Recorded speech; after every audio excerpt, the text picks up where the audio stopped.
Waheguru Ji Khalsa. Waheguru Ji Ki Fateh. And welcome, everyone. For those maybe unfamiliar, Waheguru Ji Ka Khalsa, Waheguru Ji Ki Fateh. These are traditional Sikh greetings. That's right. They mean the Khalsa belongs to the wondrous enlightener, victory belongs to the wondrous enlightener. A beautiful way to start, really reflects the wisdom we're diving into. Absolutely. So let me ask you, listening, have you ever felt just, completely overwhelmed by all the pulls, the pressures of the world?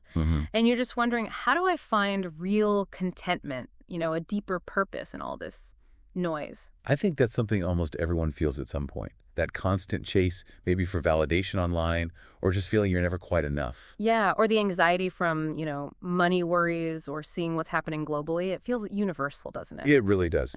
And today, we're actually doing a really unique deep dive. Yeah. We're looking into a sacred text that speaks directly to this, offering guidance. Exactly. Our source today is quite special. We're exploring the sacred HukamNama. Which basically means a divine command or wisdom. Right. And this one was received this very morning from Sachkhand Shri Harmandir Sahib Ji. Many know it as the Golden Temple in Amritsar.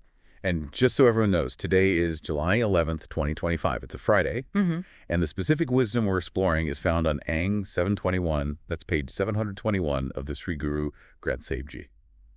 So our mission today really is to unpack the core message here. Understand why it's so relevant right now in our world. And see how it offers practical insights, Yeah. real guidance for navigating the challenges so many of us are facing, wherever we are. Think of it like getting some profound clarity on issues in your own life and maybe the wider world, too. Okay, so let's unpack this. The HukamNama, it starts with this really striking image about, us, our human condition. It's quite direct. It is. It says, let me quote it, "This body fabric is conditioned by Maya, O beloved. This cloth is dyed in greed."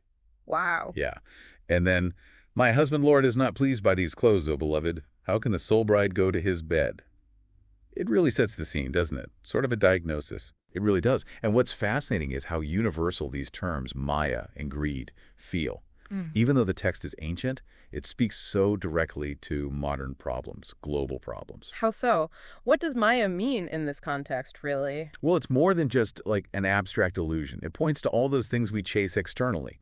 Material things, sure, but also status, likes on social media. That constant comparison game. Exactly. The consumerism that tells you the next purchase will make you happy. It's everywhere, isn't it? From huge cities to small towns, this pressure exists. And it often leaves people feeling, empty, anxious. Perpetually dissatisfied, always chasing the next thing, never feeling content. It's a huge source of global anxiety, I think. That definitely resonates. You see that pressure constantly, the latest phone, the perfect Instagram life.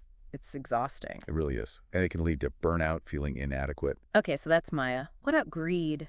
The text says the cloth is dyed in greed. Yeah, and that's about that insatiable desire for more. More money, more power, more resources, often without thinking about the cost. And globally, we see the effects of that. Oh, absolutely. Think about ethical corners cut in business for profit, or environmental damage from exploiting resources unsustainably. Or even huge societal inequalities where wealth just gets concentrated. Precisely. That relentless drive for more can fuel conflict, exploitation, suffering. It's a core struggle. And the HukamNama is saying, look, this state of being driven by Maya and greed, this dye, it just doesn't lead to real peace. Or that connection with the divine, the husband Lord, as the text puts it. Exactly. That spiritual union, that deep fulfillment, it suggests the path dyed in greed leads us away from it. It's fundamentally the wrong direction for true harmony. So it's diagnosing not just a personal issue, but almost a societal one, a collective problem. You could definitely see it that way. But here's where it gets really interesting. Like you said, it doesn't just leave us there feeling diagnosed. No, it pivots quickly. It shifts right to the solution. And it talks about sacrifice, devotion. It says, I am a sacrifice, O dear merciful Lord. I am a sacrifice to you. I am a sacrifice to those who take to your name. Unto those who take to your name, I am forever a sacrifice. That feels like a real turning point, a conscious choice. It is. It's a redirection of energy, of focus, away from the external, inward. And if we connect this to the bigger picture, the HukamNama gives this amazing analogy. He says, if the body becomes the dyer's vat, O beloved, and the name is placed within it as the dye, and if the dyer who dyes this cloth is the Lord Master O, such a color has never been seen before. Wow, that's a powerful image, the body is the vat, the name is the dye. Exactly. This is the guidance Sri Guru Granth Sahib Ji offers through this HukamNama for individuals, for the world. Instead of being dyed by Maya and greed, those temporary, often damaging colors, the solution is internalizing the name of the divine. So it's about changing our very essence, our inner color. But what exactly is name? Is it just repeating a word or something, well, deeper? That's a really important question. Nam is much more than just a word or mantra. It represents the divine itself, the presence, the consciousness, the source of truth, compassion, justice. Everything positive, really. Okay. So internalizing Nam means cultivating a deep awareness of this divine essence, seeing it within yourself and also in everyone and everything around you. So it's about living differently, aligning yourself with those principles. Precisely. Aligning your thoughts, your words, your actions with truth, with integrity, with service. So when the HukamNama says put name in the body vat as the dye, it's saying immerse yourself completely in that consciousness. Prioritize spiritual values over just material gain. Okay, so how does that help someone struggling, say, with the anxiety of always needing more stuff? Consumer culture. Well, the guidance is to shift your focus inward. Instead of chasing that fleeting hit from buying something, cultivate inner wealth. Find peace in being content with what you have. Act with integrity. It directly counters that gotta have his pressure. And on a larger scale, like those global issues rooted in greed. Imagine if leaders, communities, businesses start operating from this principle of NAM. How might decisions change? Maybe resource allocation becomes about stewardship, sustainability, fairness, not just profit or power. So it could challenge the roots of inequality exploitation. Potentially, yes, because it shifts the fundamental motivation. For those caught up in chasing wealth or power relentlessly, NAME offers a different path, a path of ethical living, of seeking that divine connection first. Where the dye of name creates a lasting transformation. Exactly. The HukamNama implies this inner color is far more beautiful, more real, more lasting than any worldly status or possession. It's a complete re-dyeing of your priorities, your whole being. So what's the outcome then? If someone embraces this path, gets dyed with name, the HukamNama promises something quite profound. It does. It says beautifully, those whose shawls are so dyed, O beloved, their husband Lord is always with them. Always with them. That sounds like constant connection, inner peace, regardless of what's happening outside. That's the implication, a state of unwavering connection and peace.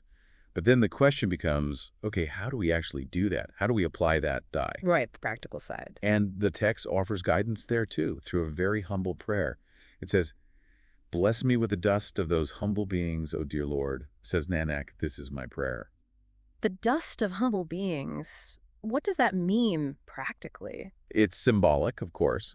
It points to the value of humility and, crucially, seeking the company, the wisdom, the sangat of those who are already living these principles. So finding mentors, a supportive community, learning from others. Exactly. Learning from their example, their lived experience. It's like walking in the spiritual footsteps of those ahead on the path. Their wisdom helps you internalize that dye, makes the journey less solitary. It makes sense. You don't have to reinvent the wheel entirely. There's wisdom to draw on. Absolutely. It's a shared journey in many ways. And then there's the ultimate element, grace. Ah. The HukamNama ends with his powerful reassurance.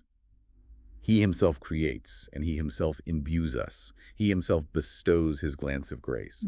O Nanak Ji, if the soul bride becomes pleasing to her husband Lord, he himself enjoys her. So our effort is important, but ultimately, divine grace is the catalyst. It's this interplay between our sincere effort, our willingness to change, and that grace that makes the real transformation happen. It's not all on our shoulders alone. So for you listening, the real relevance here is that this ancient wisdom offers a kind of map, a way out of feeling trapped by greed, by dissatisfaction. That feeling of being dyed by the world's pressures. Right, and into a state of grace, of connection. And it suggests this is possible for anyone right now, regardless of your situation. It's about shifting your focus, your inner priorities. And that shift can fundamentally change how you experience daily life, how you face challenges, both personal, and maybe even how you view global ones. It changes the lens. So today we've journeyed through this HukamNama from Shri Guru Granth Sahib Ji. We've seen how it offers this powerful antidote, really, to so many modern struggles. Showing us how to move from that dye of greed towards the transformative color of name. It's a timeless message, but feels incredibly relevant today. Offering peace, yes, but maybe even a hint of a blueprint for a more balanced world. And maybe something for you to reflect on as you go about your day is just that. What colors are currently dyeing your body fabric, your thoughts, your actions? That's a great question. And how could just a small moment of reflection, maybe connecting with something deeper, even begin to apply that unique, true dye the HukamNama speaks of, that color never seen before? It really invites that inner look. A powerful thought to carry with you. We really hope this deep dive has offered you something valuable today. And please forgive any mistakes I might have made in pronunciation of Gurbani during our talk. We do our best. Have a great and blessed day. Waheguru Ji Ka Khalsa. Guru Ji Ke Fateh.